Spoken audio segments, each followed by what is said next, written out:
Damian Lillard mananalo na nga ba ng championship ngayong season? Pag-usapan natin yan dito sa The Bounce PH.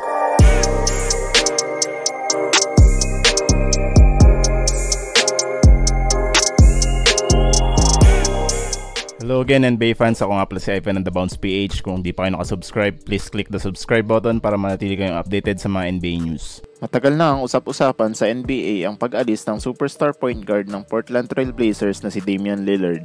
Dahil nga sa failure nilang makipag-contend para sa title or makapasok man lang sa playoffs sa kabila ng kanyang napakagandang individual performance every year. Lalo pa itong sumiklab nang magsimula ang NBA 2023 free agency at bigo na namang makakuha ang Portland ng mga players na makakatuwang niya para makipag-contend. Kaya nga lalong nabuo ang desisyon niyang mag-request na ng trade paalis ng Portland Trail Blazers at lumipat sa ibang contending team. Naging vocal nga siya at ang kanyang agency sa kagustuhan niyang matrade papunta sa Miami Heat. Dahil nga sa culture na mayroon ng Heat organization at sila ang pinaka-recent na nakapasok na team sa finals. Sa tingin niya din na ang Miami Heat ang may pinakamagandang fit sa kanya para manalo ng championship kasama ang star player nila na si Jimmy Butler. Gayunpaman ay hindi in-acknowledge ng Portland management ang kanyang demand na mapunta sa Miami Heat dahil nga hindi sapat ang ino-offer ng Miami kapalit ni Damian Lillard. Kaya nga tumagal ang mga trade talks hanggang end ng September dahil nga hindi magkasundo ang Miami Heat at Blazers sa trade negotiations. Bago nga pumasok ang buwan ng Oktubre at magsimula ang media day ng bawat team sa NBA, ay naganap na nga ang malaking trade na pinakaabangan ng lahat ng NBA fans. Dahil nga maaaring magdikta ito ng malaking pagbabago sa magiging takbo sa pagdating ng bagong NBA season. Ito ay ang i-trade na nga si Damian Lillard ng Portland Trail Blazers papunta sa Milwaukee Bucks kapalit ni Jrue Holiday. Involved din sa trade na ito sina DeAndre Ayton at Toumani Camara ng Phoenix Suns at may mga kasama pang isang first round pick, 2 pick swaps papunta sa Blazers. Napunta naman si Jusuf Nurkic, Nasir Little, Keon Johnson at Grayson Allen sa Phoenix Suns bilang involvement nila sa 3-team trade na ito. Nabigla ang NBA community sa trade na ito dahil nga hindi ito ang hinihintay at inaasahan na trade ng lahat. Dahil nga expected ng lahat na eventually ay sa Miami Heat mapupunta si Damian Lillard dahil nga sila ang may pinakamagandang offer so far at ito ang kanyang preferred destination.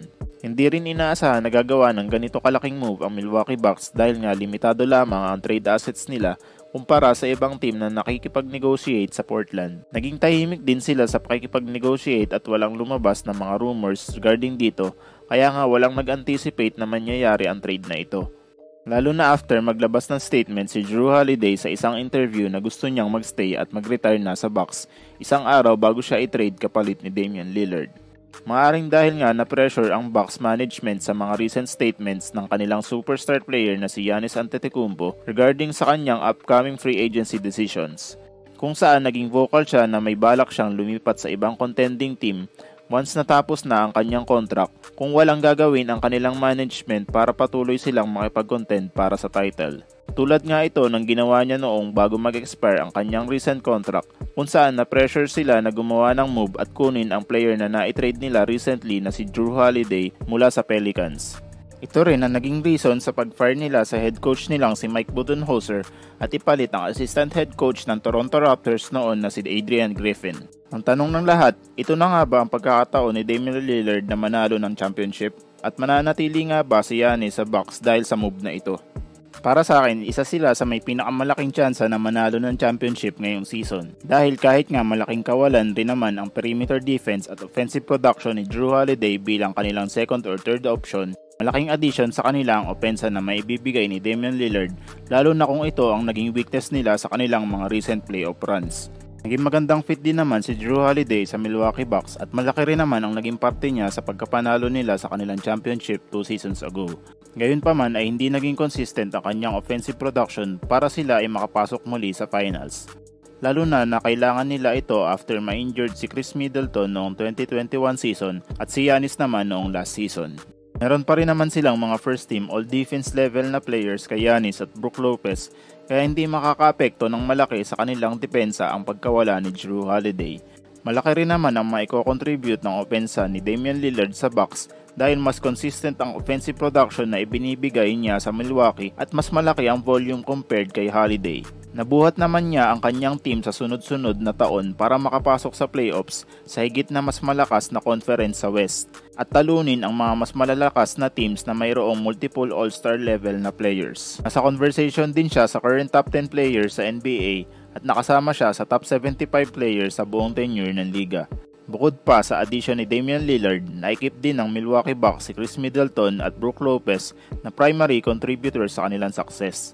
Hindi rin naapektuhan ang kanilang depth sa trade na ito dahil nasa team pa rin naman nila si Bobby Portis na laging nasa 6-man award conversations, Jay Crowder at Pat Connaughton bilang kanilang mga role players. Naidagdag din nila ang former Laker na si Malik Beasley at malaki rin ang inimprove ng young prospect nila na si MarJon Beauchamp. Kahit nga hindi ang Milwaukee Bucks ang preferred trade destination ni Damian Lillard at isama pa dito ang kanyang age, tingin ko ay sapat na itong reason para manatili si Giannis sa Milwaukee dahil nga magkakaroon siya ng reliable na duo para manatiling championship contenders.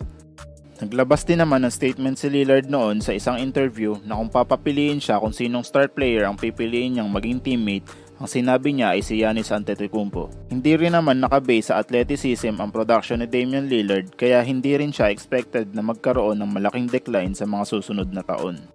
Shoutout nga po pala sa ating mga recent followers and subscribers, sina Lester James Redstone, J. Quinn Tupas at Bryle Punsalan. Salamat po sa patuloy na pagsuporta at kung gusto nyo pong mabigyan ng shoutout, huwag nyo pong kalimutan mag-follow, like and subscribe dito sa The Bounce PH. Thank you and God bless.